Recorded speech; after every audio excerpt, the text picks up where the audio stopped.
Drugs. I knew it. He's nothing but a criminal masquerading in a cheap suit. Drugs. I knew it. He's nothing but a criminal masquerading in a cheap suit. The shriek tore through the humid afternoon air of the cul-de-sac, sharp enough to crack glass. It was a voice I had grown to despise over the last 3 years, a sound that usually signaled a fine for grass being half an inch too tall or a trash can left out 10 minutes past regulation. But today, the tone was different. It wasn't just annoying, it was triumphant. It was the sound of a predator that thought it had finally cornered its prey. I watched, almost in slow motion, as Karen Whitfield waved a tiny plastic bag filled with white powder in the air. She held it aloft like a holy relic, her neon pink blazer straining at the buttons as she twisted her body to ensure every neighbor peeking through their blinds could see her prize. Sunlight glinted off the plastic. To the untrained eye, it looked like a major bust. To me, it looked like a catastrophe of poor judgment on her part. But I couldn't say that. Not yet. Before I could even process the absurdity of the moment, the asphalt rushed up to meet me. Rough hands yanked me from the driver's seat of my sedan. My suit jacket, Italian silk, tailored specifically to conceal a sidearm I wasn't currently wearing, tore audibly at the shoulder. I didn't resist. That is the first rule of survival when dealing with erratic hostiles. Do not escalate until you control the variable. Get him on the ground. Don't let him run. Karen barked, acting the part of field general commanding her troops.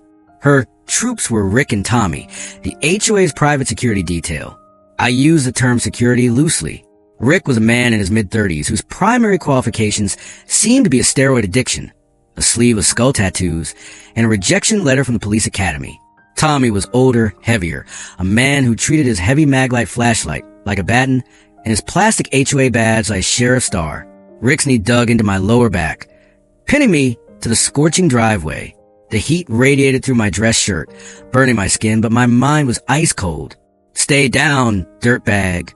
Rick growled into my ear, his breath smelling of stale coffee and chewing tobacco. We got you now. Federal offense, right here in Oak Ridge Estates. I turned my head to the side, my cheek pressed against the grit of the pavement. I could see Emily, my wife, running down the front steps of our porch. Her face was a mask of sheer terror. Stop. What are you doing? Michael. Get off him, she screamed, her voice cracking with panic. She tried to rush toward me, but Tommy stepped in her path, puffing out his chest and holding up a hand with practiced arrogance. Back away, ma'am, Tommy commanded, his voice deep and attempting to sound authoritative. This is an active crime scene. Unless you want to be cuffed as an accomplice, you'll stay right there. Accomplice? Emily cried, tears streaming down her face. To what? He just came home from work. You're insane, all of you. Karen strutted over to where I lay pinned. She looked down at me, her face framed by a stiff, blonde bob that hadn't moved an inch despite her theatrics. She was smiling. It was a cold, cruel smile, the kind that didn't reach her eyes. Her eyes were dead, focused only on the rush of power coursing through her veins. Caught red-handed, she sneered, leaning down so her overpowering floral perfume assaulted my senses. HOA law will not be mocked, Michael.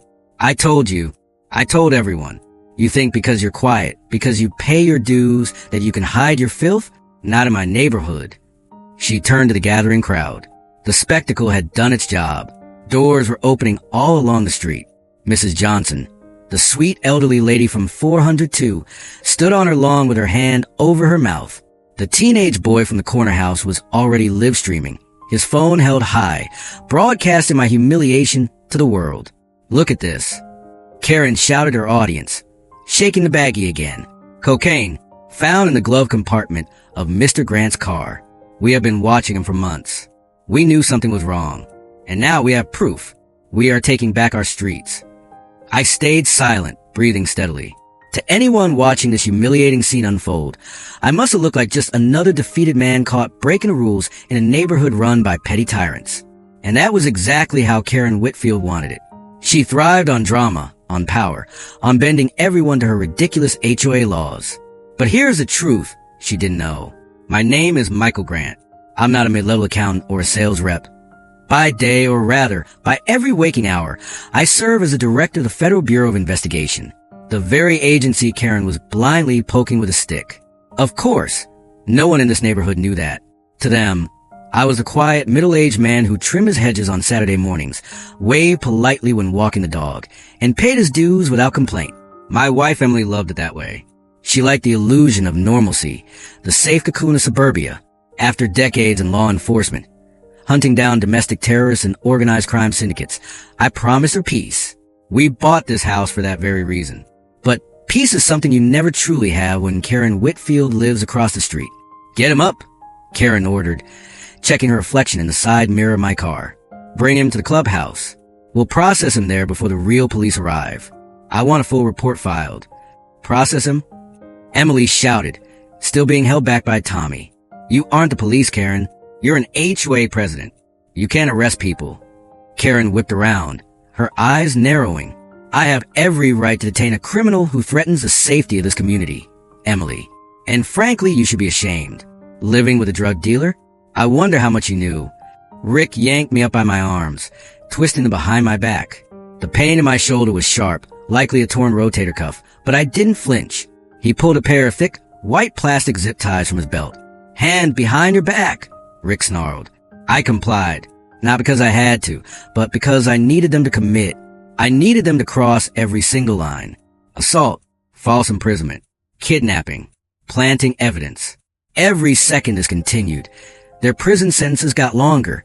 As Rick cinched the zip ties tight enough to cut off circulation, I looked Karen dead in the eye. The crowd was whispering now, phones recording every angle. This was the moment. Karen! I spoke softly, my voice calm, contrasting wildly with the chaos she was orchestrating. She paused, looking down her nose at me. What? Going to beg for forgiveness? Save your breath.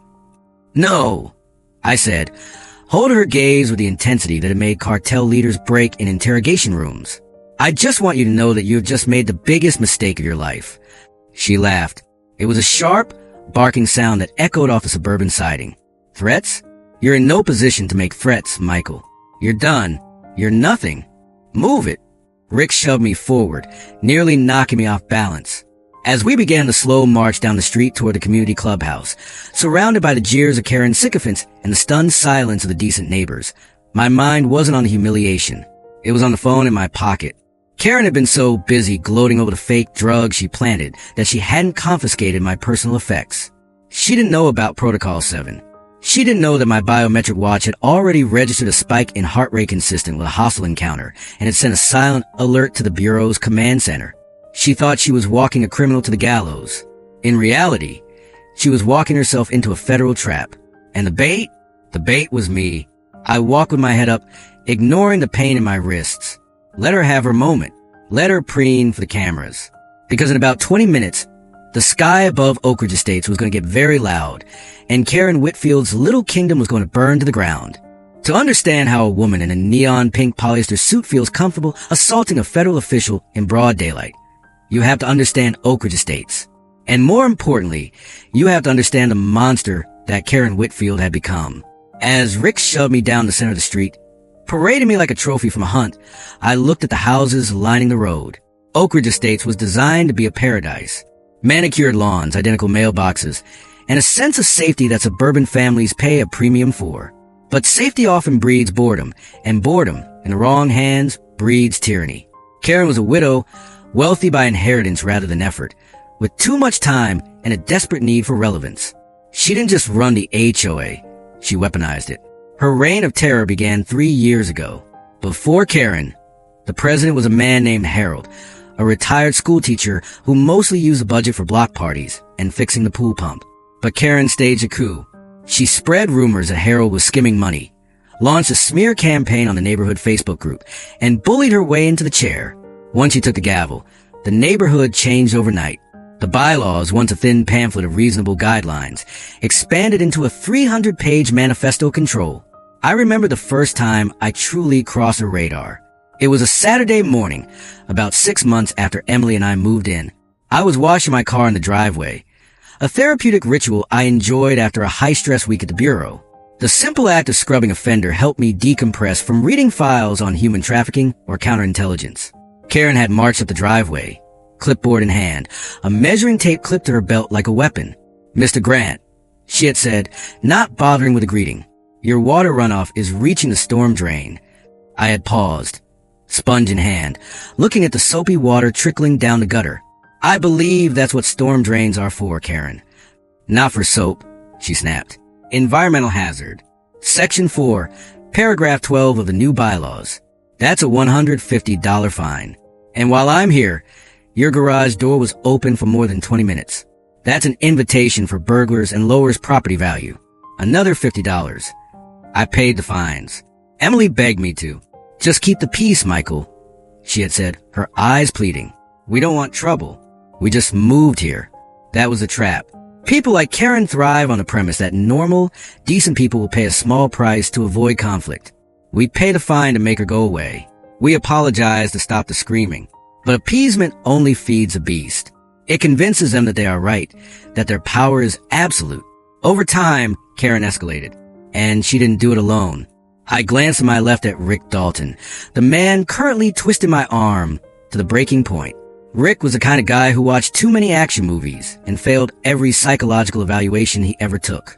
He had been dishonorably discharged from the military for conduct unbecoming. Rumor had it he assaulted a detainee, and now he found purpose as Karen's lapdog. And then there was Tommy Briggs, walking ahead of us to clear a path that didn't need clearing. Tommy was a failed mall cop, older, heavier, the type of man who bought tactical gear on Amazon and wore it to the grocery store. Karen had hired them using HOA funds, labeling it a neighborhood watch enhancement. Suddenly we had patrols. They drove around in a golf cart modified with amber flashing lights, shining spotlights into living room windows at 10 p.m. to check for illicit gatherings. They issued citations for walking dogs on the wrong side of the street. They towed cars from driveways if the registration sticker was a day expired. They were bullies looking for a playground, and Karen gave them badges. But planting drugs? That was a quantum leap in insanity. As my dress shoes scraped against the asphalt, I analyzed the escalation. Why now? Why me? Then the memory clicked. Last week's HOA meeting. I hadn't attended. I was in a debriefing regarding a cyber attack on the Pentagon, but Emily had gone. She told me later, shaking with frustration, that Karen had proposed a special assessment. She wanted $5,000 per household to build a security command center at the clubhouse. A literal bunker with screens to monitor the neighborhood 24/7. The neighbors were too scared to speak up. But Emily, my sweet, non-confrontational Emily, had stood up. She asked for a budget breakdown. She asked why we needed a command center in a neighborhood with zero crime rate. She asked if the money was actually going to Rick and Tommy's salaries. Karen had been humiliated. She had been questioned in her own court. This wasn't about law enforcement. This was revenge. She was targeting me to break Emily. She wanted to destroy the grants to show the rest of the herd what happens when a sheep bleats out of turn. She picked me because she thought I was a weak link, the quiet husband who paid the fines. Move it! Rick shoved me forward, nearly tripping me. We were beginning the walk of shame, a favorite tactic of Karen's. Instead of waiting for the police at my house, she insisted on marching criminals to the clubhouse. She had done it to a teenager caught skateboarding 2 months ago. Now it was my turn. The procession was grotesque. Karen led the way, holding the evidence high.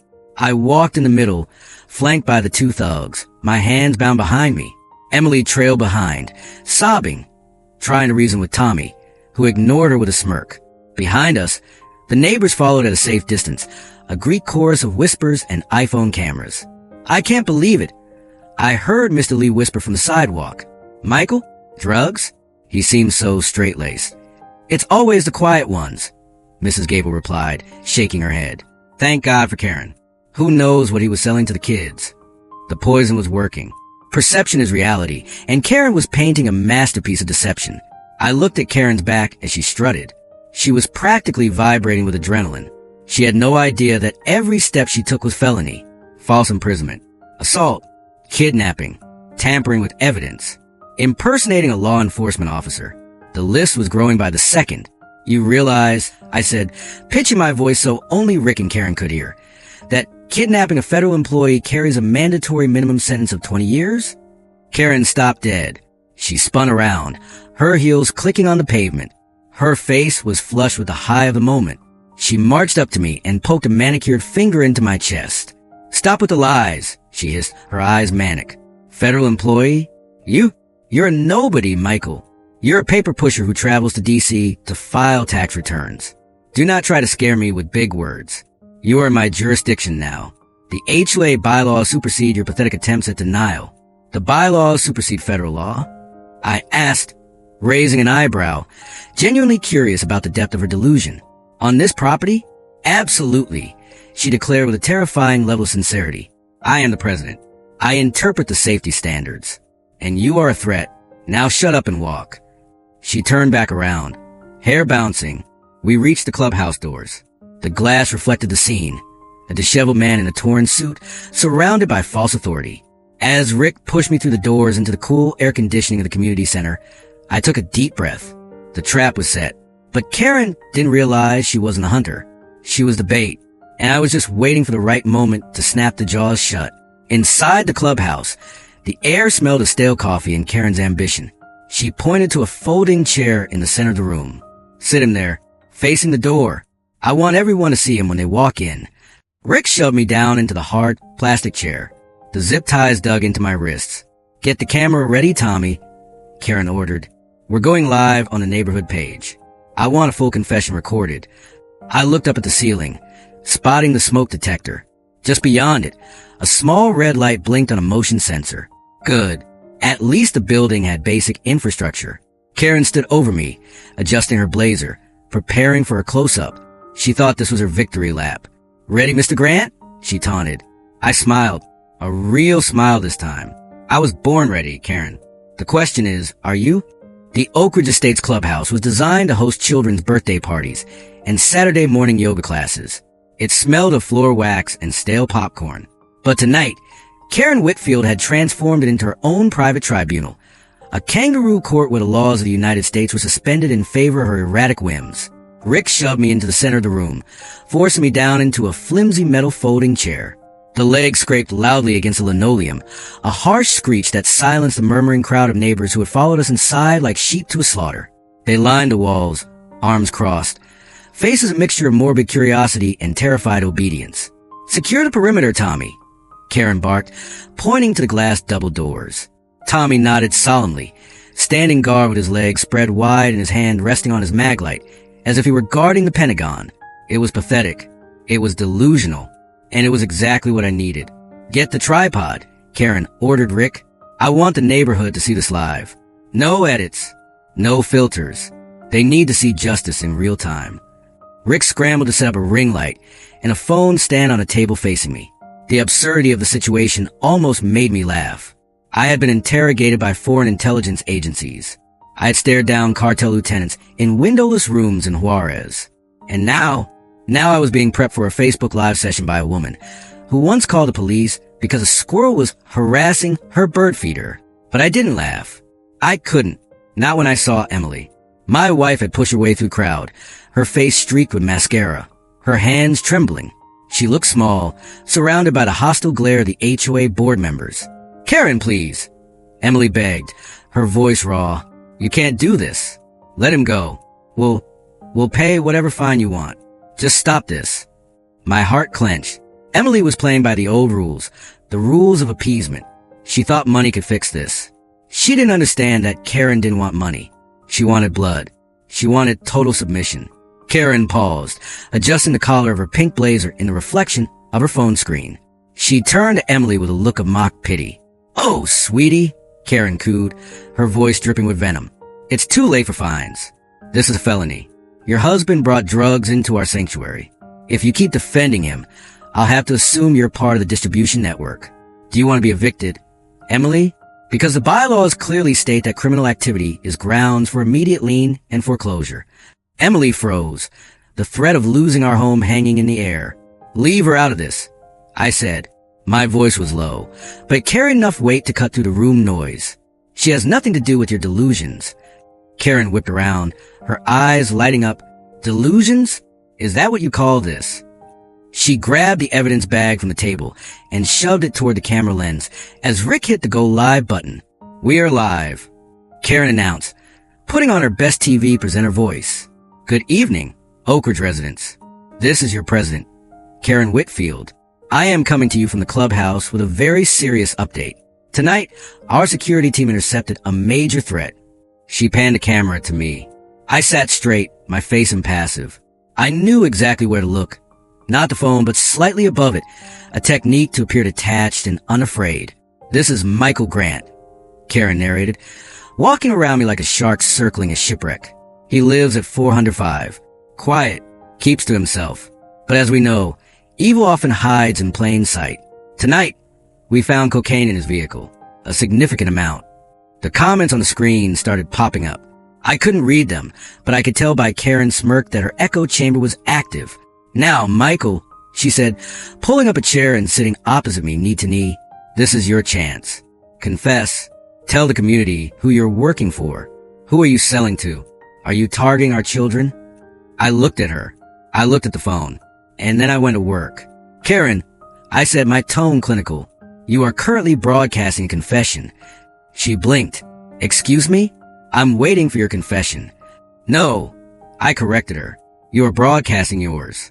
You have admitted to searching a vehicle without a warrant. You have admitted to detaining a citizen against his will. You are impersonating a law enforcement officer. And you are doing it all on a live stream that is being recorded on a server you do not control. The room went quiet. A few neighbors shifted uncomfortably. Mrs. Johnson whispered something to Mr. Lee, and he nodded slowly. Karen's smile faltered for a fraction of a second, but her ego quickly patched the crack. She laughed, a high-pitched, nervous sound. You hear that? She said to the camera. He thinks he's a lawyer now. Typical criminal behavior. Deflect and deny. But we have the evidence. She slammed the baggie down on the table. Rick, she snapped. Search him. Empty his pockets. I want to know what else he's hiding. Maybe he has a weapon. Maybe he has more drugs. Don't touch me. I warned as Rick stepped forward. Rick, listen to me carefully. You are on probation for assault in 3 counties.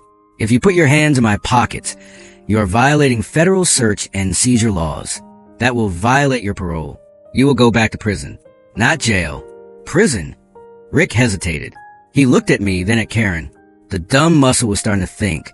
He knew his record. He knew I shouldn't know his record. How? How do you know about my probation? Rick stammered. Shut up, Rick. Karen screamed. He's guessing. Do your job.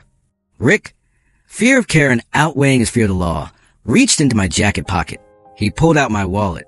He pulled out my keys. And then he pulled out my phone. Give me that, Karen demanded. She snatched the phone.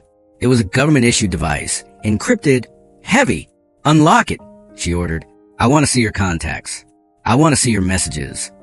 I can't do that, Karen, I said calmly. That phone is government property. Accessing it is a treasonous act. Treasonous. She threw her head back and laughed. Oh, listen to him. He thinks he's James Bond. It's an iPhone, Michael. Stop being dramatic. She held the phone up to my face, trying to trigger the Face ID.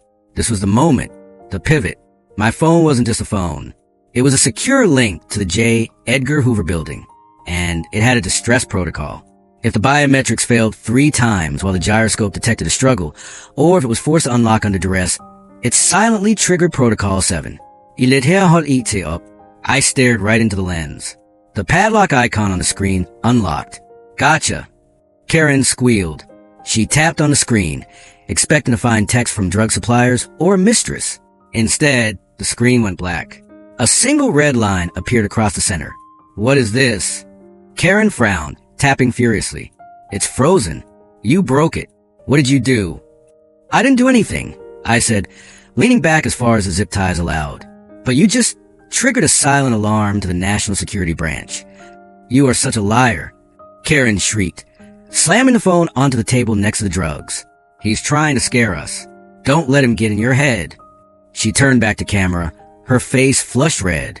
Folks, you are seeing the desperation of a guilty man. He's making up stories about national security. He's probably a landscape architect or something. I watched the phone on the table. The red line was pulsing. Rick was looking at the phone nervously.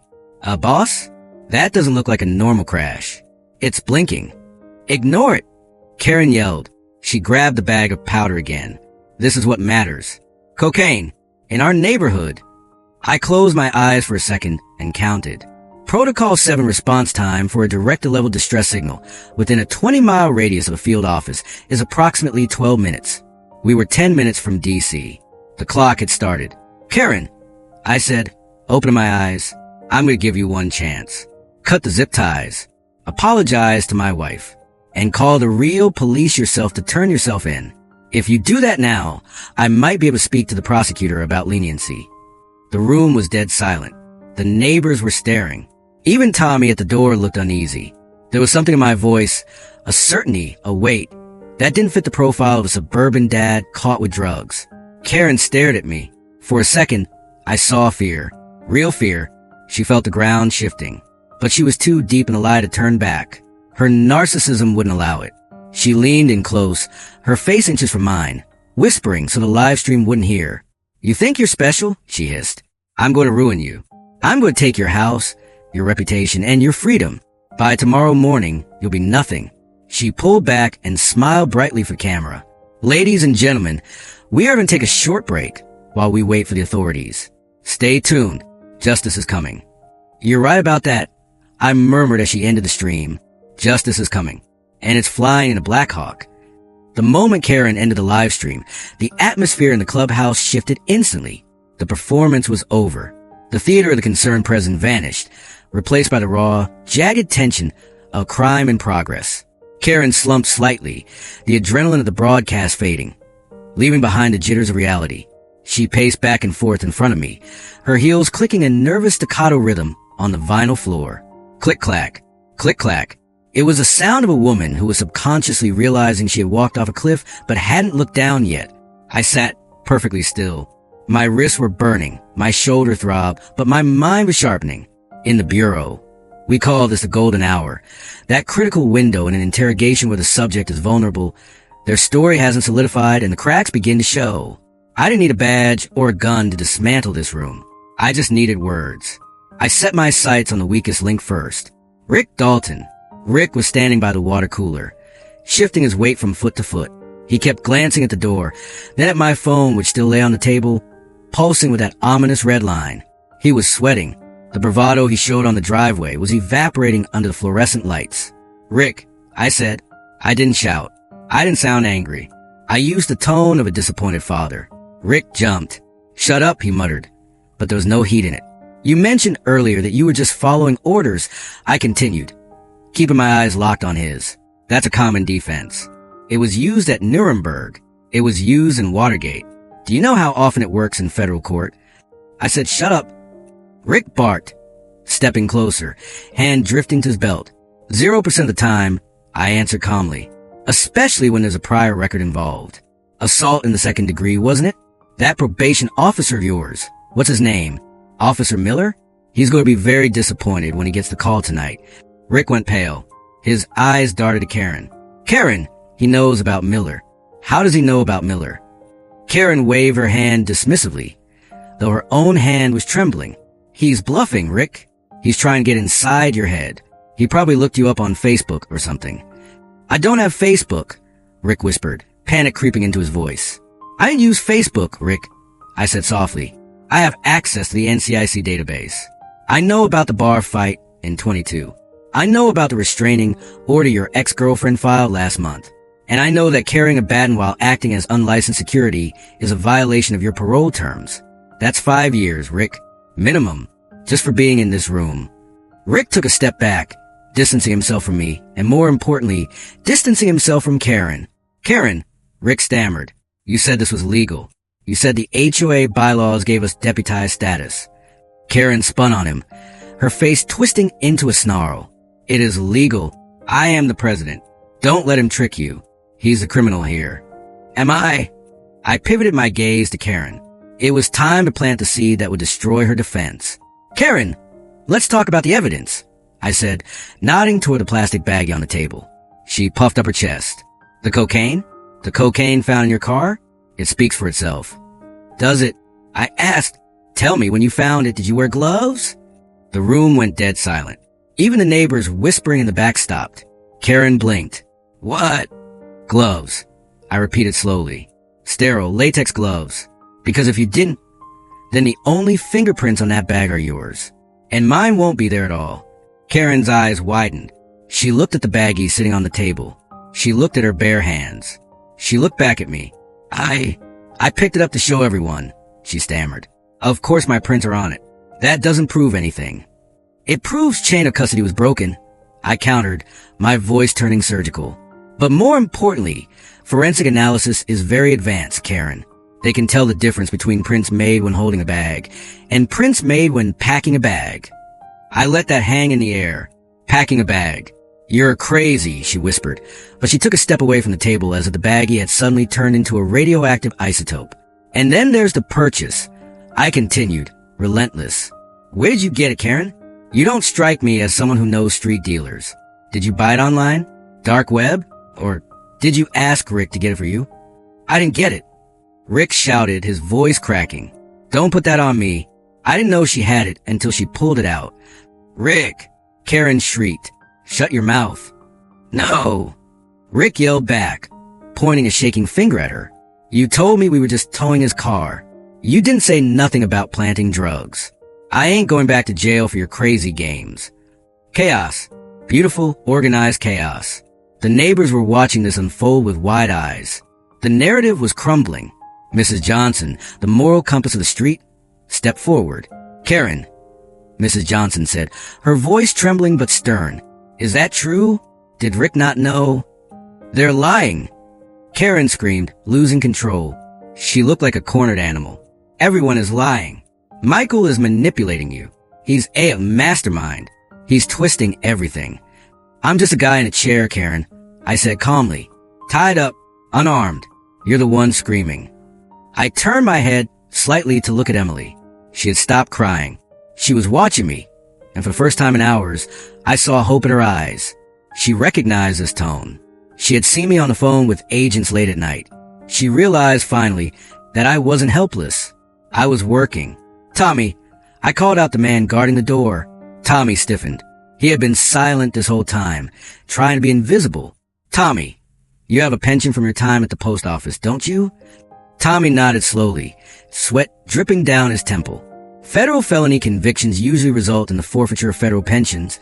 I stated simply, you're 3 years away from full retirement benefits. Is Karen's command center worth your entire financial future? Tommy looked at Karen. Then he looked at the door handle. His hand slid off his flashlight. I think I hear sirens, Tommy muttered, unlocking the door. Don't you dare open that door. Karen commanded. We wait for the police. We are the heroes here. Heroes don't plant evidence, Karen.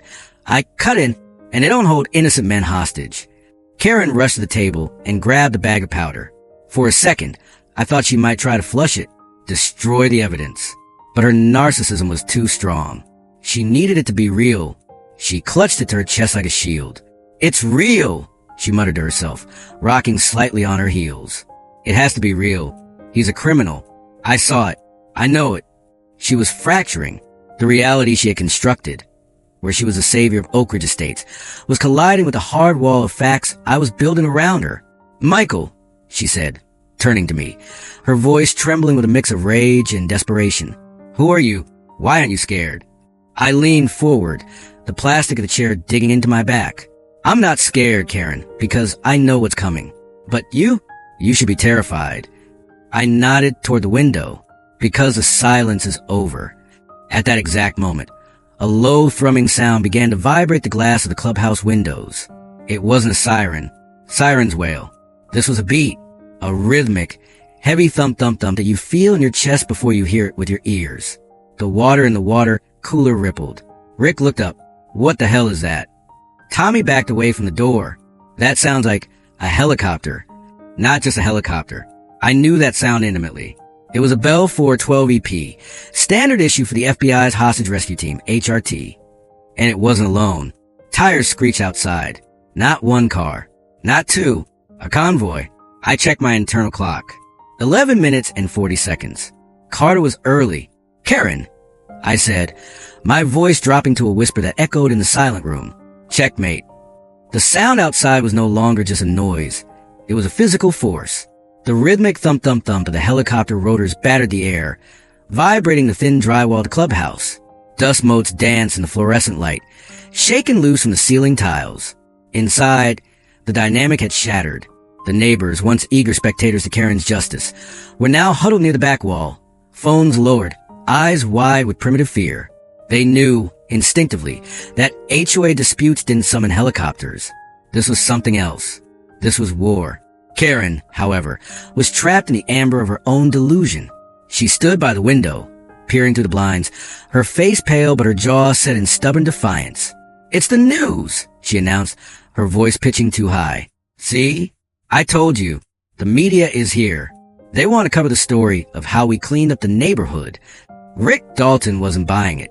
He was pacing like a caged animal, sweat soaking through his cheap tactical vest. He knew what a news chopper sounded like. This was heavier, louder, and it was hovering directly overhead. "That ain't the news, Karen," Rick hissed, backing away from the windows. "News choppers don't shake the damn floorboards.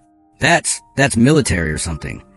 "Don't be ridiculous," Karen snapped, though her hand trembled as she reached for blinds again. "Why would the military be here?" "For him." She gestured dismissively at me. "He's a nobody, a drug dealer." I sat in the center of the room, the eye of the storm. "Rick," I said, my voice cutting through the noise, "you need to move away from the windows. Snipers classify anyone holding a weapon or standing near the hostage as a hostile target." Rick froze. He looked down at the baton hanging from his belt. He looked at Karen standing next to me. "Hostage?" Karen laughed, a brittle, cracking sound. "You're not a hostage. You're a detainee. Tell that to the HRT team rappelling down a fast rope right now." I replied calmly. Panic finally pierced Rick's skull. He didn't think. He reacted. He lunged toward me, grabbing the back of my chair. "We gotta move him. Get him in the back room. If they see him, they might shoot." "Get your hands off me," I shouted, bracing my legs. Rick yanked the chair backward violently.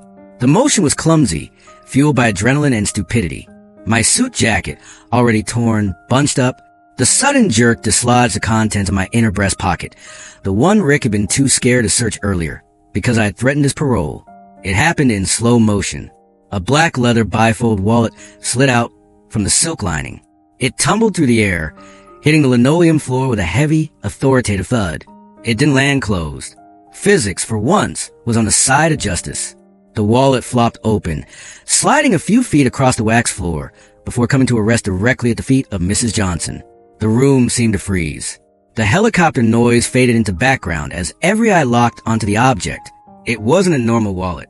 On the right side was a standard ID card, but on the left, embedded in the leather, was a gold and silver shield. It caught the overhead lights, gleaming with a terrifying brilliance. The eagle, the scales of justice, and the bold blue enamel lettering that curved around the center. Federal Bureau of Investigation. Mrs. Johnson gasped, her hand flying to her mouth. "Oh my God." She looked up at me, then back at the badge. "It's real. He's an agent." "He's not an agent," I corrected her gently, despite the zip ties biting into my wrists. "Read the title under the name, Mrs. Johnson." She squinted, leaning closer without touching it, as if it were a holy relic or a live bomb. "Director," she whispered. "Director Michael Grant." A shock wave went through the room. "Director?" Mr. Lee repeated, his face draining of color. "Like, the director? The head of the whole thing?" Rick let go of my chair as if it had turned red hot. He stumbled back, his eyes fixed on the badge. No way. You said, Karen, you said he was a consultant. You said he sold software." Karen stared at the badge. Her brain was misfiring, trying to reconcile her reality with the truth lying on the floor. She marched over, her heels clicking aggressively, and snatched the wallet up. "It's fake!" she screamed, brandishing it like a weapon. "Look at it. You can buy these online. It's a prop. He's trying to trick you." She shook the wallet at the neighbors. "Don't you see? He's a con artist. This proves it. Who carries a badge like this unless they're trying to pretend?"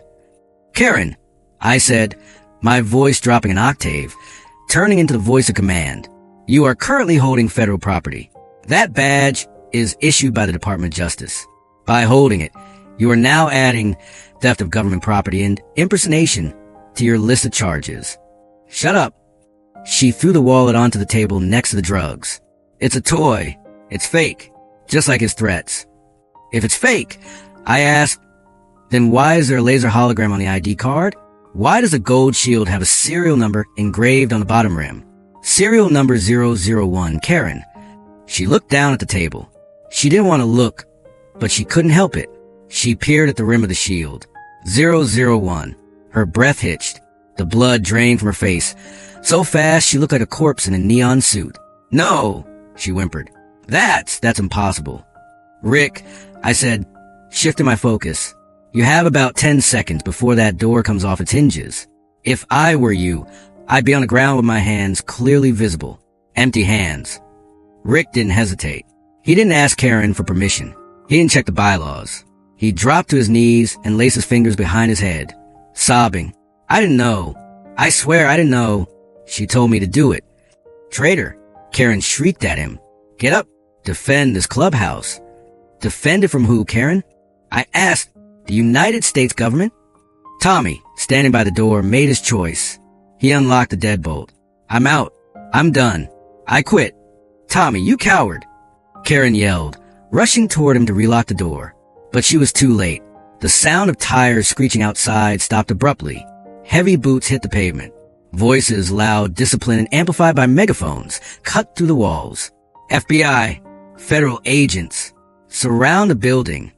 The sheer volume of the command shook the windows. "Occupants of the clubhouse, come out with your hands up.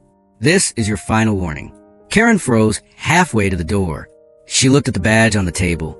She looked at Rick on his knees. She looked at me. For the first time, the Karen mask slipped completely, beneath the hairspray and the entitlement. I saw a terrified, small woman who realized she had tried to bully a mountain.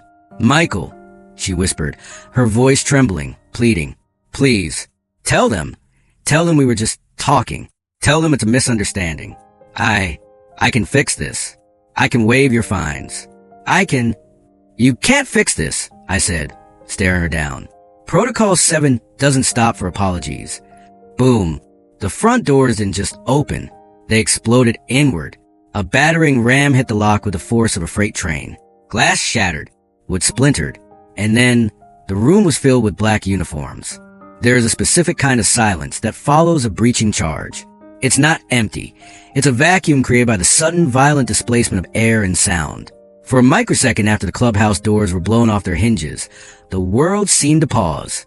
Then, the vacuum collapsed and held entered the room. "FBI, get down. Hands. Show me your hands." The shouts didn't come from one throat. They came from a dozen. A phalanx of operators in heavy tactical gear poured to the shattered entrance like a black tide. They moved with a terrifying, fluid synchronization. Weapons raised, lasers sweeping the room, boots thudding against the floor in a rhythm that signaled absolute dominance. Red dots danced across the drywall, the ceiling, and finally, the occupants. Rick Dalton, the tough guy enforcer, didn't even try to stand. He was already face down on the linoleum, hands clasped behind his head, sobbing audibly, a boot planted firmly between his shoulder blades, keeping him pinned. "Subject 1 secured," an operator shouted. Tommy Briggs, near the door, had been knocked backward by the blast. He sat dazed against the wall, his fake security badge hanging askew. 2 agents were on him instantly, zip tying his wrist before he could even blink. Subject 2 secured. And then there was Karen. Karen Whitfield stood frozen in the center of the chaos, her neon pink suit a beacon for every laser sight in the room. 3 red dots converged on her chest. Most people, when faced with a heavily armed federal extraction team, would drop to the ground. They would surrender. They would realize the game was over. But Karen wasn't most people. She was a woman who believed her authority as HOA President was divinely ordained. Her brain simply refused to process that she was no longer the highest-ranking person in the room. "Stop," she shrieked, stamping her foot. "Stop this immediately. You are damaging the clubhouse flooring. Who is in charge here? I want to speak to your manager." An operator, a giant of a man with a ballistic shield, didn't hesitate. He advanced on her, shouting over her protests. "Ma'am, get on the ground. Now." "I will not." Karen yelled back, pointing a shaking finger at him. "I am the president of this association. You have no jurisdiction." She never finished the sentence. The operator closed the distance, spun her around with professional efficiency, and forced her to her knees. It wasn't violent, but it was firm. It was the irresistible force meeting the movable object. "Get your hands off me." Karen screamed, her voice cracking as the cold steel of real handcuffs, not the cheap ones Rick used, clicked around her wrists. "This is assault. I'll sue. I'll have your badges." Subject 3 secured. The operator spoke into his comms, ignoring her tantrums completely. Room clear. Targets neutralized. Civilians secured. The chaos receded as quickly as it had arrived, replaced by a heavy control perimeter. The neighbors huddled against the back wall, were shaking, some crying, but safe. The agents had positioned themselves between the crowd and the threats, their weapons lower but ready. Then, the crowd of black uniforms parted. Walking through the shattered doorway was a man I knew better than my own brother, Deputy Director Carter. He wasn't wearing tactical gear. He was in his trademark charcoal suit, crisp and unwrinkled, despite having likely flown in on the chopper. His silver hair was perfectly combed, his face a mask of stone-cold fury. He didn't look at the neighbors. He didn't look at the sobbing Rick or the dazed Tommy. He didn't even look at Karen, who was currently being held down by 2 agents. He looked straight at me. I was still sitting in the flimsy, folding chair, zip ties digging into my raw wrists, surrounded by the debris of Karen's little courtroom. Carter walked up to me, his eyes scanning for injuries. He signaled to an agent with a medical kit, then pulled a serrated knife from his pocket. "Director," Carter said, his voice low and respectful, cutting through the ambient noise of the room. "Apologies for the delay. Traffic in the airspace." He sliced the zip ties. The plastic snapped, and my hands fell free. I rubbed my wrists, feeling the blood rush back. "You're 12 seconds late, Carter," I said, standing up. "We'll have to review the pilot's performance eval." Carter cracked the faintest of smiles. "I'll make a note of it, sir." The word hung in the air. "Sir." Karen, who had been struggling against the agents holding her, went limp. Her head snapped up.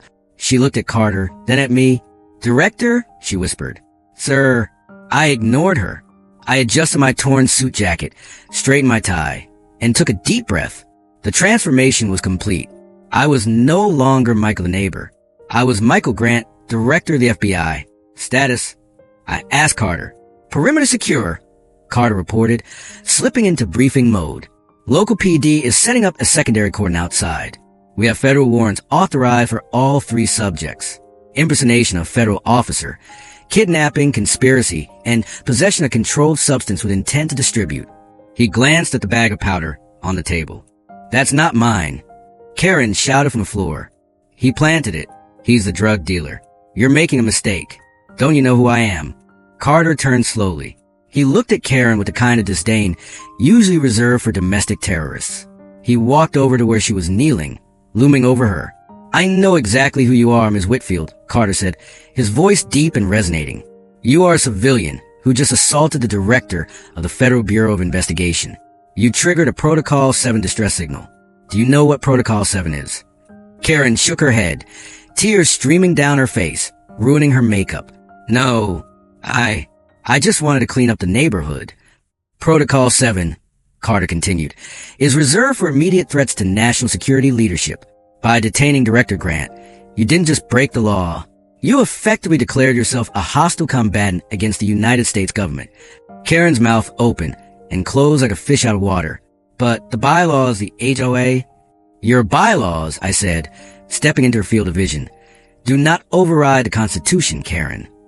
I walked over the table and picked up my wallet. I wiped a smudge of dust off the gold badge and slipped it back into my pocket. Then I picked up the baggie of white powder. "Bag and tag this," I said, handing it to a forensic agent who had just entered. "Run it for prints. I suspect you'll find Ms. Whitfield's are the only ones on it." I was just holding it. Karen wailed. "I found it in your car." "We have the live stream, Karen." I reminded her. "We have the cloud recording. You broadcast your own crime. You documented your own felony." I turned to the neighbors. They were staring at me with a mixture of awe and terror. Emily was standing near the wall, an agent offering her a bottle of water. I walked over to her. "Are you okay?" I asked softly, taking her hands. She looked at the tactical team, then at Karen in handcuffs, then at me. She let out a long, shaky breath and smiled.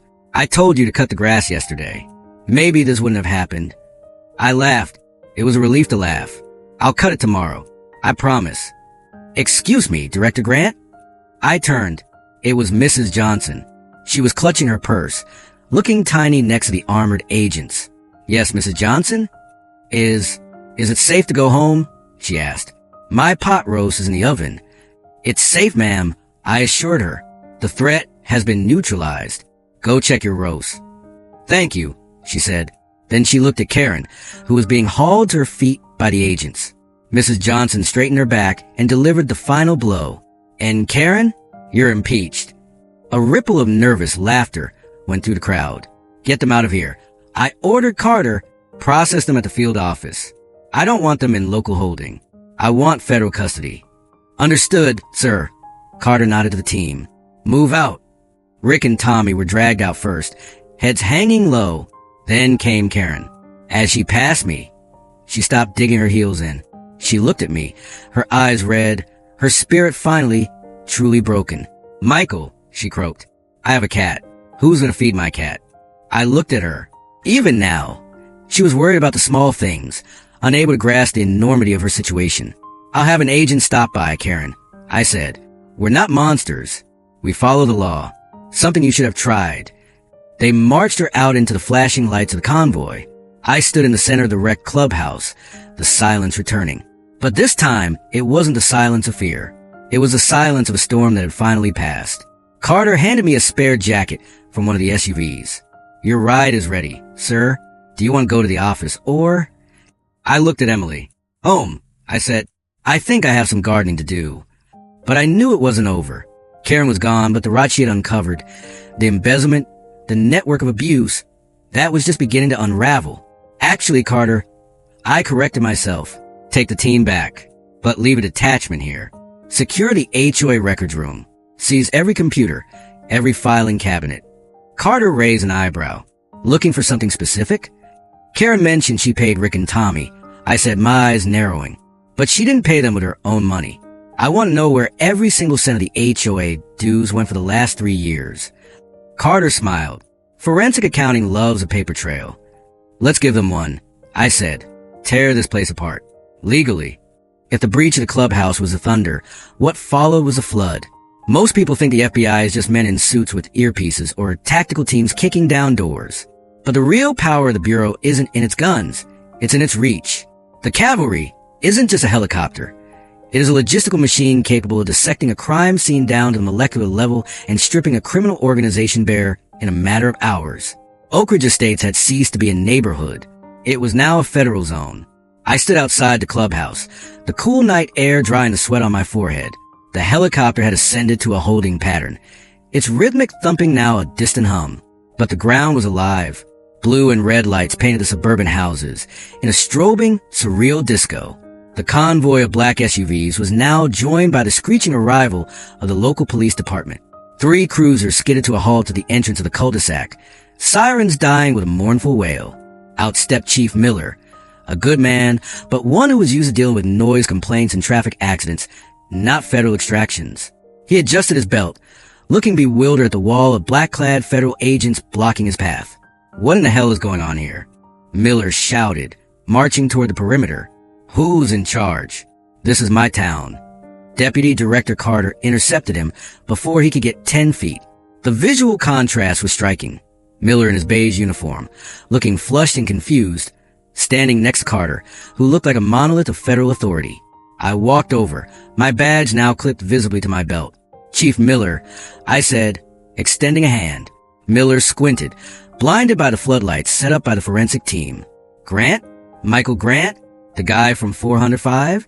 What are you doing inside the perimeter? And why is there a Blackhawk orbiting my city? It's a long story, Chief, I said calmly. But the short version is, you have a rogue element in your jurisdiction. Karen Whitfield, Rick Dalton, and Tommy Briggs are currently in federal custody. Miller's jaw dropped. Karen? The HOA lady? And Rick? Rick is on probation. I told that idiot if he stepped out of line one more time. He did more than step out of line, I said. He participated in the kidnapping and attempted framing of a federal officer.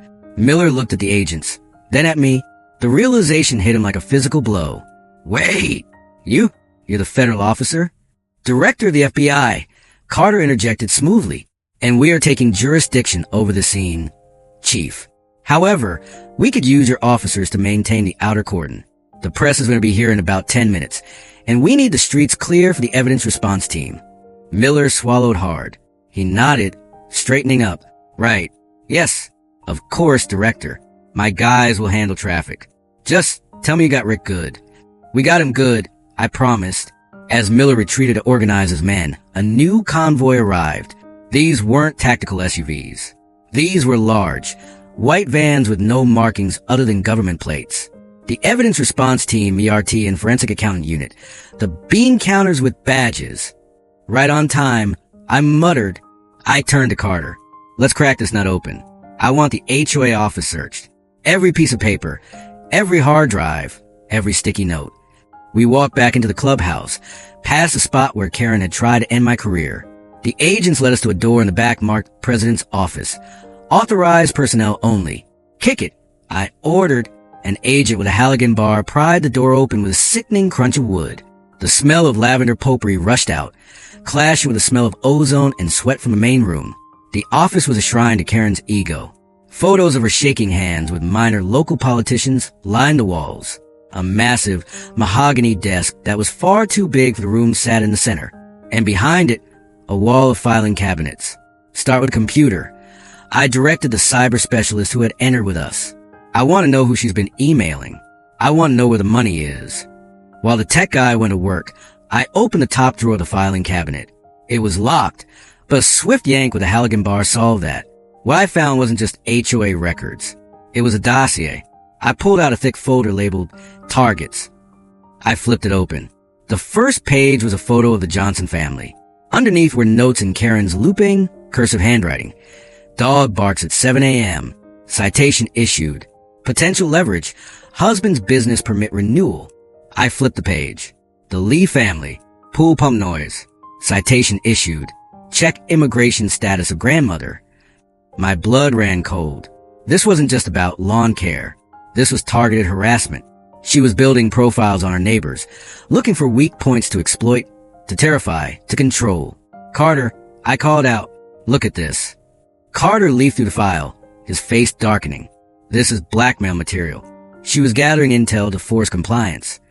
Director, the cyber specialist shouted from the desk. You need to see this. I walked around the desk. The agent pointed at the screen. He had bypassed Karen's password, which was pathetically Queen Karen 1. She has a secondary set of books here, the agent explained, pointing to a spreadsheet. This is the official HOA budget sent to residents. And this is the actual bank ledger. I scanned the numbers. The security enhancement fee wasn't going to a command center. It was being funneled into a shell company called Whitfield Consulting.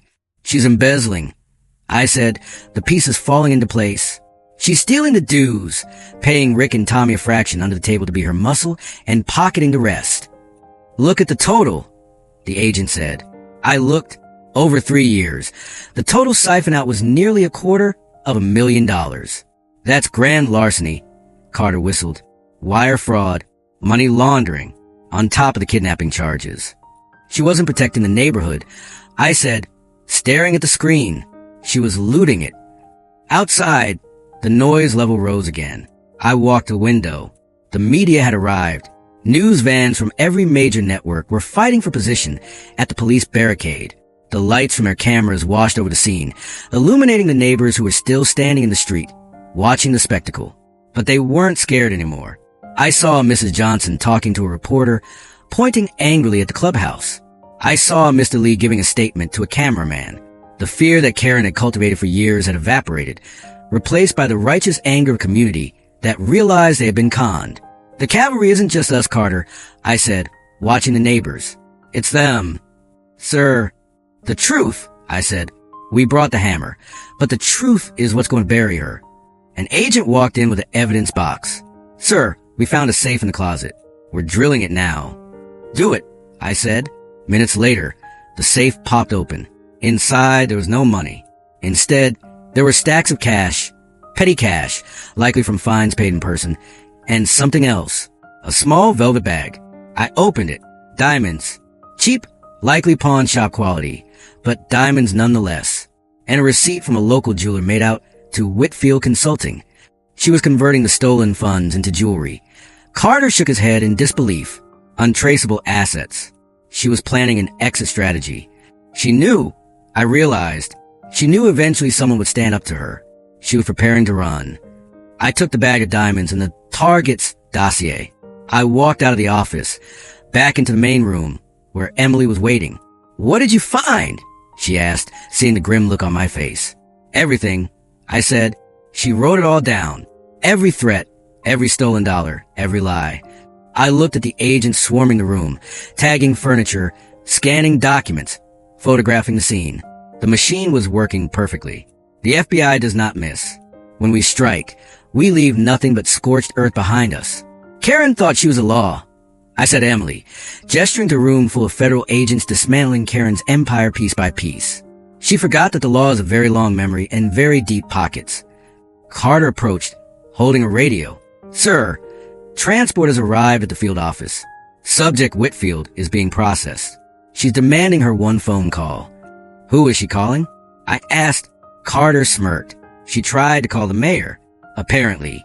He hung up on her the moment he heard federal indictment. Good, I said. Let her sit in the holding cell. Let her think about the flowers she made you cut down. Emily, let her think about the fear she caused. I walked out the front door, into the glare of the news cameras. A reporter shoved a microphone in my face from behind the barricade. Director Grant, is it true the HOA president was running a criminal ring? Is it true she planted drugs on you? I stopped. I looked into the camera lens, knowing that Karen, sitting in a holding cell somewhere, would be watching this later. The FBI takes allegations of corruption very seriously. I said, my voice steady. Tonight, we dismantled a criminal enterprise operating under the guise of a homeowners association. Let this be a warning to anyone who thinks a little bit of power gives them the right to trample on the liberties of others. The cavalry doesn't just arrive. We finish the job. I turned and walked back toward my house. The investigation would go on all night. The lights would stay on. But for the first time in 3 years, the darkness over Oak Ridge Estates was gone. The cavalry had arrived, and they brought the dawn with them. The interrogation room at the FBI field office is designed to strip a person of their humanity. It is a box of gray acoustic tiles, brushed steel, and silence. There are no windows. The air is recycled and kept deliberately cool. 68 degrees, cold enough to make a suspect in a thin t-shirt shiver, cold enough to keep them awake, anxious, and desperate for warmth. Karen Whitfield sat at the metal table, shivering. She was no longer the queen of Oak Ridge Estates. The neon pink blazer was gone, bagged as evidence and replaced by a generic, ill-fitting gray jumpsuit. Her hair, usually a helmet of hairspray, hung limp and messy around her face. Without her makeup under the harsh halogen downlights, she looked older, smaller, and infinitely more pathetic. I stood on the other side of the one-way mirror, holding a cup of steaming black coffee. My wrists were bandaged, a dull ache reminded me of the zip ties, but otherwise, I was back in my element. I wasn't Michael the neighbor here. I was the director, and I was watching a predator realize she was now the prey. She's been asking for manager for 20 minutes, Deputy Director Carter said, standing beside me. He adjusted his tie, preparing to enter the room. She still thinks this is a customer service dispute. She's in shock, I replied, watching Karen rub her arms aggressively. She's built a fortress of delusion around herself for years. Tonight, we blow it up. Do you want to go in? Carter asked. I shook my head. No. If I go in, she'll focus on me. She'll focus on the feud. She needs to see the institution. She needs to see the cold, hard face of the federal government. You take her, Carter. Unmask her. Carter nodded. He picked up the thick file, the target's dossier and the forensic accounting report we had seized from her office, and walked out. Inside the room, Karen jerked her head up as a heavy steel door buzzed and swung open. Carter entered, silent and imposing. He didn't introduce himself. He didn't offer her water. He simply pulled out the metal chair opposite her and sat down. He placed the file on the table with a heavy thud. Where is Michael? Karen demanded, her voice raspy but still trying to summon some authority. I want to talk to Michael. I want to clear this up. He knows this is all a misunderstanding. Carter stared at her for a long, uncomfortable moment. Director Grant is observing. He is not here to talk to you. I am. I don't want to talk to you, Karen snapped. I know my rights. I want my lawyer, and I want to call the mayor. Do you know I organized this fundraiser last year? Your lawyer is in the lobby, Carter said calmly. He's reviewing the indictment. He told us to start without him because, and I quote, there is no defense for this. Karen's face paled. That's a lie. And the mayor? Carter continued, ignoring her. He issued a press release 10 minutes ago. He claims he barely knows you and is deeply disturbed by the allegations of domestic terrorism and embezzlement. Terrorism? Karen shrieked. I am an HOA president. I protect property values. You kidnapped a federal official. Carter corrected her, his voice devoid of emotion. You fabricated evidence. You impersonated law enforcement. Under federal statutes, that qualifies as acts of domestic terror. But let's put that aside for a moment. Let's talk about the money. Carter opened the file. He slid a single piece of paper across the table. It was a bank transfer record. Whitfield Consulting, Carter read. A shell company registered in your maiden name. Over the last 36 months, you transferred $240,000 of HOA dues into this account. Can you explain that? Karen stared at the paper. Her hands trembled. That was for services. Consulting. I worked hard. I manage a neighborhood. I deserve compensation. The HOA bylaws explicitly state the president is a volunteer position, Carter said. Taking a salary is fraud. Taking $250,000 is grand larceny. And using that money to buy illegal narcotics to frame a neighbor? That's RICO territory, Karen. Racketeering. I didn't buy drugs, she yelled, slamming her hand on the table. I found them. Rick found them. Carter smiled. It was a shark smile. Rick. He reached into his pocket and pulled out a small remote. He pointed it at the TV screen mounted on the wall. We had a chat with Mr. Dalton in the next room.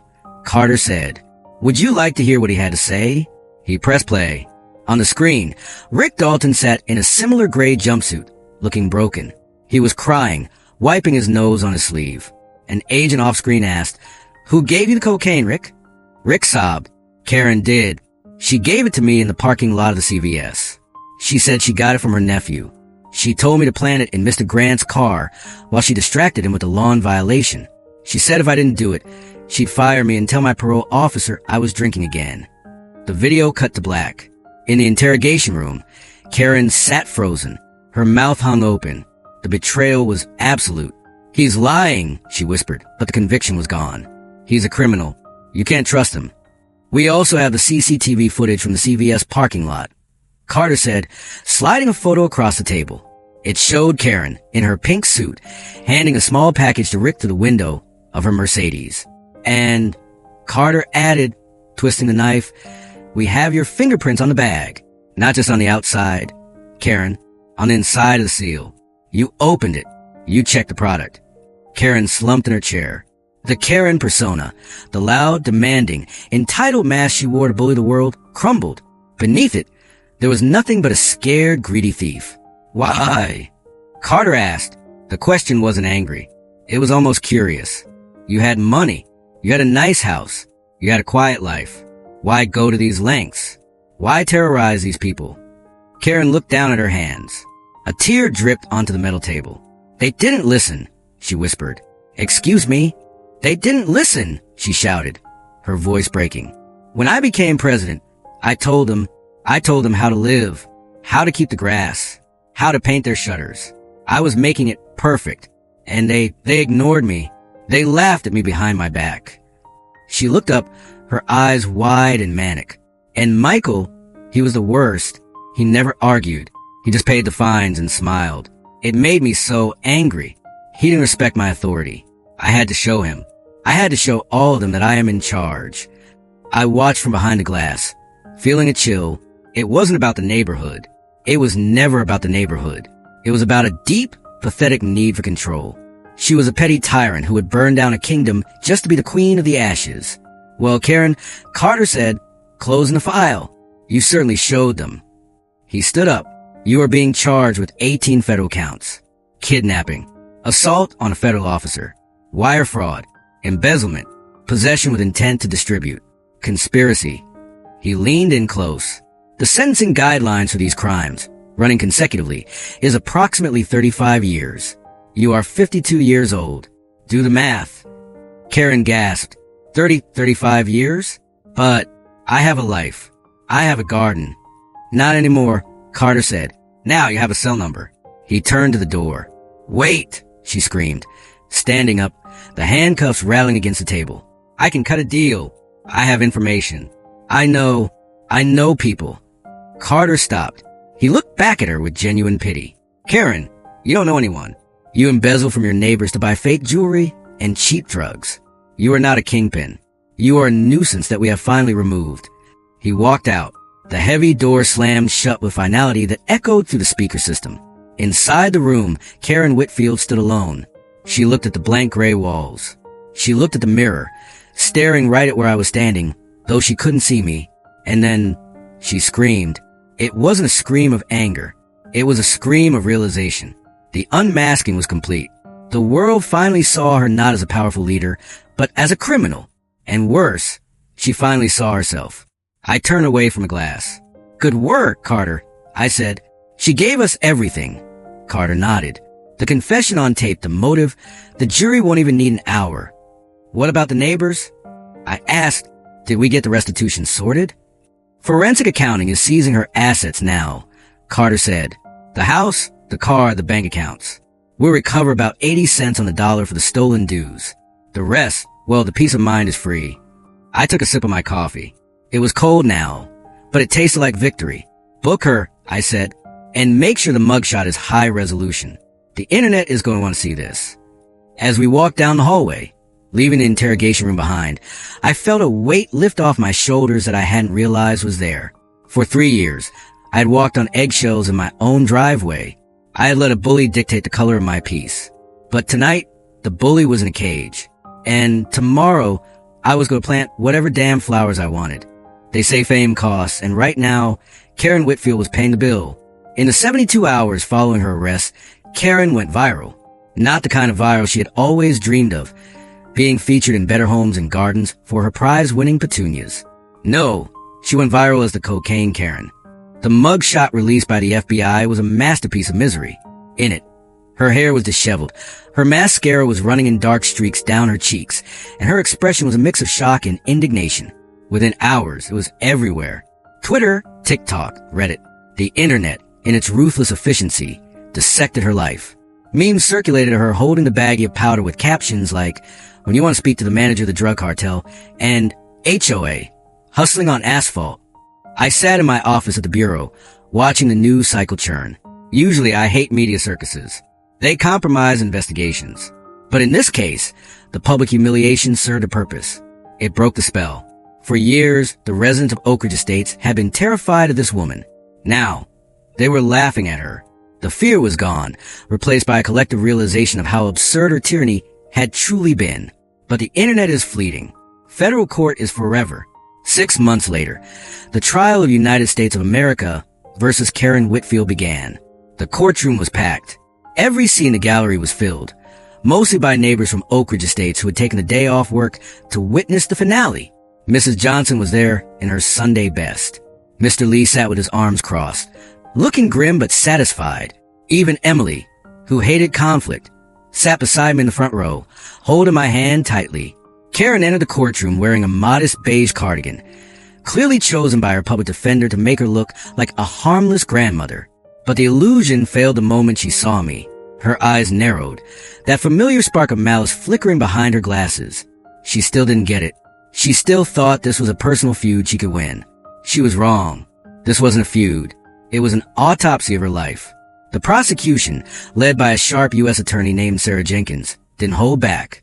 She didn't need to. We had given her a royal flush of evidence. Ladies and gentlemen of the jury, Jenkins began pacing before the box. The defendant didn't just break the law. She mocked it. She used a position of community trust to terrorize, extort, and finally, frame an innocent man. The evidence parade was brutal. First came the financial records. The forensic accountant took the stand and projected the spreadsheets onto the courtroom screens. "Can you explain these transfers?"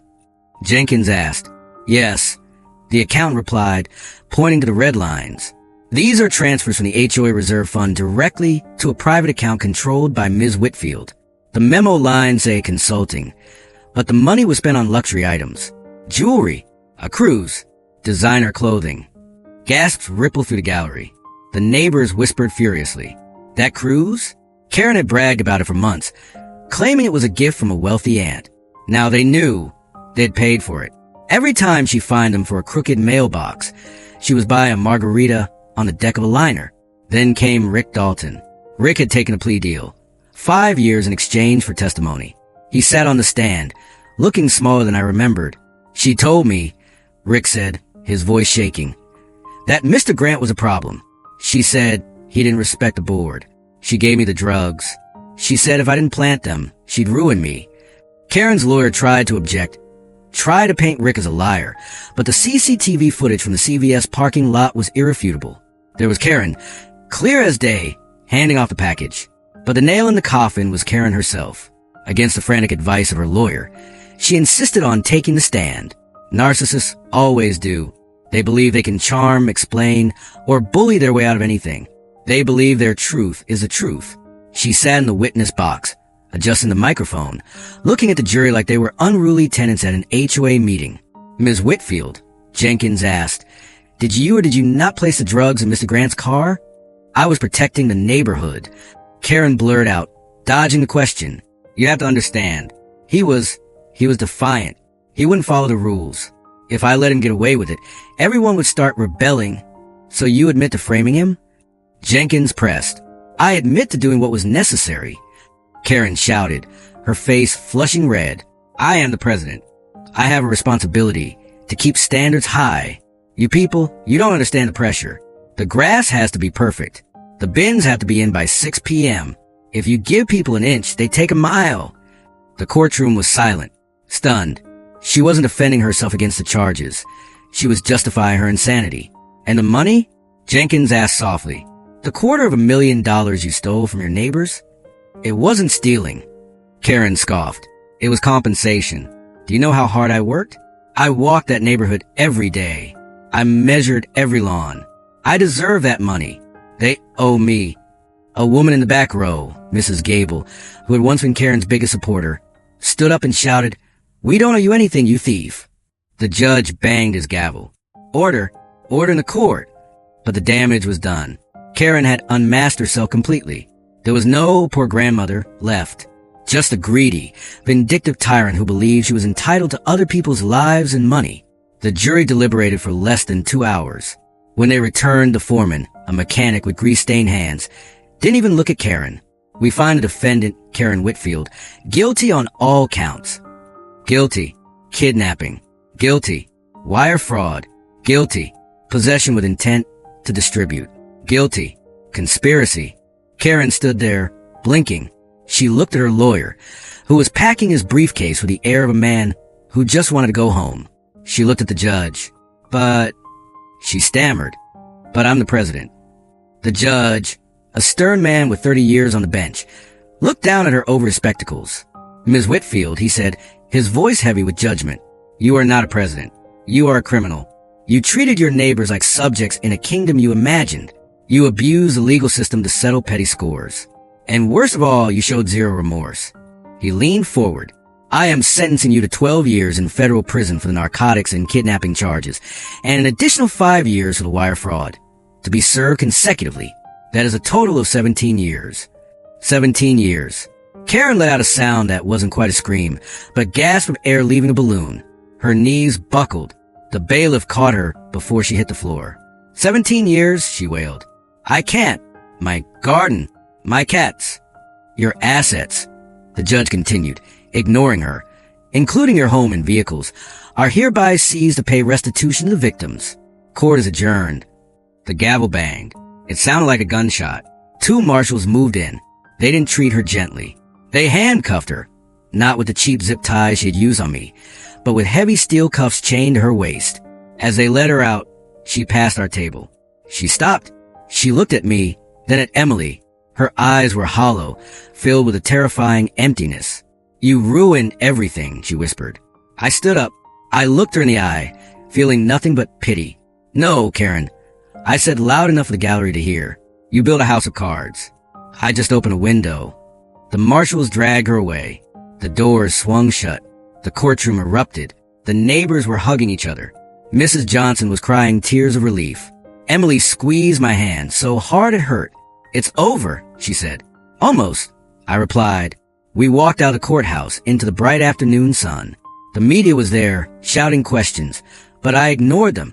I looked at the crowd of neighbors who had followed us out. They weren't looking at the ground anymore. They were looking at the sky, at each other, at the future. We drove back to Oak Ridge Estates in silence, but it was a comfortable silence. When we turned onto our street, I slowed down. There, in front of Karen's house, the house with a perfectly manicured lawn and the imposing double doors, was a sign. U.S. Marshal Service. Seize property. A crew was already there, changing the locks. A tow truck was hooking up a Mercedes. It was a visual representation of total defeat. The fortress had fallen. I pulled into my driveway. The grass was a little long. There were a few weeds in the flower bed. A tricycle was left out on the sidewalk 3 houses down. It was imperfect. It was messy. It was beautiful. I got out of the car, loosened my tie, and took a deep breath of air that finally, truly, tasted free. Oak Ridge Estates had never been so quiet. Not the suffocating, fearful silence that had once blanketed the cul-de-sac under Karen Whitfield's rule. The kind of silence where you held your breath and hoped you were invisible. No, this was a peaceful stillness. The kind that only exists when you know you are truly safe. It was Saturday morning. 3 years ago, a Saturday morning meant dread. It meant waiting for the inevitable clipboard, the measuring tape, the shrill voice screaming about a trash can left out 5 minutes too long. Today, Saturday morning, meant the smell of charcoal grills firing up. It meant the sound of lawnmowers, not running out of fear of fine, but because people actually took pride in their homes again. I stood on my front porch, coffee in hand, watching the neighborhood wake up. Across the street, the for sale sign that had sat on Karen's lawn for months was gone. It had been replaced by a sold sign. The U.S. Marshals had auctioned the property to pay back the embezzled funds to the community. A moving truck was backed into the driveway. A young couple was unloading boxes. They had a golden retriever that was currently running loops around the front yard, barking happily at a squirrel. 3 years ago, Karen would have called animal control within seconds. She would have fined them for the unauthorized canine activity and the unsightly moving van. Today, Mrs. Johnson walked across the street with a tray of brownies to welcome them. Mr. Lee was already over there, offering to help move their sofa. The fortress of the tyrant had become a home again. The curse was broken. It's weird, isn't it? I turned to see Emily standing beside me. She looked younger than she had in years. The stress lines around her eyes had softened. She was holding a pair of gardening shears. What's weird? I asked. Seeing that house, she pointed to Karen's old place. It used to look like a castle. Now it's just a house. Brick and mortar. It holds no power over us. That's the thing about power, I said, put an arm around her. It's an illusion. It only exists as long as people believe in it. Karen made us believe she was untouchable. But the moment the illusion cracked, she was just a lonely woman in a pink suit. Emily smiled. I'm gonna plant roses today. Red ones. Big, bushy, non-regulation roses. Right by the sidewalk. Do it. I laughed. Plant them high. Let them spill over the concrete. If anyone complains, send them to me. But nobody would complain. The HOA had been dissolved. In its place, the neighbors had formed a community council. Voluntary membership. No fines. Just a monthly potluck to discuss snow plowing and organize the summer block party. I had stepped down from any involvement, preferring to go back to being the quiet neighbor. But my work wasn't quite done. Karen's downfall had ripple effects far beyond Oak Ridge. The cocaine Karen case had embarrassed the state legislature enough to finally act. 6 weeks ago, I testified before the Senate Judiciary Committee. I didn't speak as a victim. I spoke as a director of the FBI. I laid out the target dossier. I showed them how unchecked HOA boards were operating like mini dictatorships, stripping Americans of their property rights and due process. The result was the Federal Neighborhood Accountability Act. The press, in a fit of poetic justice, nicknamed it the Whitfield Act. It mandated strict financial audits for all HOAs. It banned the practice of foreclosure for minor fines. And most importantly, it made impersonating law enforcement or using private security to harass residents a federal felony with mandatory prison time. Karen wanted a legacy? She got one. Her name would forever be associated with a law that stripped power from people exactly like her. Speaking of Karen, I went inside and picked up the mail from the counter. There was a letter. The return address was a federal correctional facility in upstate New York. It was the 5th letter she had sent me. I didn't open it. I knew what it would say. The first 4 were frantic scribbles of denial. She blamed me. She blamed Rick. She blamed the judge. She claimed there was a conspiracy against her. She wrote about how the prison food was substandard and how she was trying to organize the inmates to demand better thread counts for their sheets. Even in prison, She was trying to be the HOA President of Cell Block C. I walked over to Shredder. I fed the envelope into the machine. Word crunch. I didn't need to read her words. Her voice was gone from my head. She was a ghost story we would tell the new neighbors over beers, a cautionary tale about what happens when you let the little things slide for too long. I walked back outside. The sun was high now. The new neighbor, the young man, saw me and waved. "Hi," he shouted across the street. "I'm Dave, just moving in." "Welcome to the neighborhood, Dave." I called back. "I'm Michael." "Hey, quick question." Dave jogged over to the edge of his lawn. "Is there, a rule about how high the grass can be?" I haven't had time to unpack my mower yet. I looked at his grass. It was shaggy. It was messy. It was perfect. I smiled. "Dave, around here the only rule is, don't be a jerk. Let it grow. We'll lend you a mower when you're ready." Dave grinned, relieved. "Awesome. Thanks, man." I sat down on the porch steps. The air smelled of freshly cut grass and freedom. Justice is a heavy word. People think of gavels, handcuffs, and prison bars. And yes, those things are necessary. We needed the FBI, the SWAT team, and the federal court to stop Karen. But real justice? Real justice is quiet. Real justice is Mrs. Johnson baking brownies without worrying about a fine. Real justice is Emily planting roses without fear. Real justice is a golden retriever running loops in a front yard that used to be a restricted zone. Karen tried to plant drugs in my car to destroy my life. Instead, she planted the seeds of her own destruction. And from the soil of her downfall, a community had bloomed, stronger, closer, and wiser than before. I took a sip of my coffee.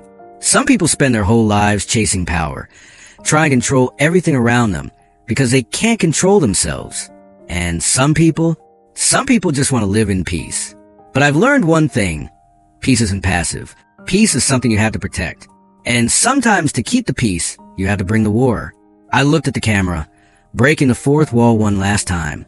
So, to everyone watching this, look around your own life. Is there a Karen trying to measure your happiness with a ruler? Is there someone using fear to keep you in line? I leaned in. Don't wait for the FBI. Don't wait for a helicopter. Stand up. Speak out. Document everything. Because bullies are like shadows. They look huge when they stand over you, but the moment you shine a light on them, they disappear. My name is Michael Grant. I'm the director of the FBI, but more importantly, I'm a neighbor. And this is finally a good neighborhood. I stood up, finished my coffee, and walked down the steps to help Dave move his sofa. Karen Whitfield is currently serving year one of her 17-year sentence. The Whitfield Act has led to the investigation of over 500 corrupt HOAs nationwide. Oak Ridge Estates remains fines-free. Thanks for watching. If this story of justice satisfied that itch in your brain, hit that like button. It really helps the channel. And if you want more stories about entitled nightmares getting a reality check, subscribe and turn on notifications. You don't want to miss what happens next. Drop a comment below. What's the craziest HOA rule you've ever seen? I read every single one. Stay safe, stay free, and don't let the Karens win.